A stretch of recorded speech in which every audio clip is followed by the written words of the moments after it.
Many log. ఈ రోజు నేను ఇంకో టాయ్ గురించి పిల్లలకి యూస్ఫుల్ అయ్యేది చెప్తున్నాను. దీని పేరు కీ టాయ్స్. ఇవి బాగా పనిచేస్తాయి. ఇవి సౌండ్ రావడం వల్ల పిల్లలు ఏడ్చేటప్పుడు మళ్ళీ ఆపేసి బాగా నవ్వుకుంటూ చూస్తారు. కాబట్టి ఇది అమెజాన్ లో నేను కొన్నాను. ఇది 569 పడింది. 4 కొంటే 469 పడుతుంది.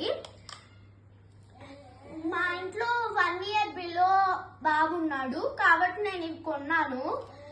ఇవి కొన్ని బాగున్నాయని నేను వీడియో పెడుతున్నాను. ఇవి శబ్దం వస్తుంటాయి. ఎట్లా పనిచేస్తాయో చూపిస్తాం.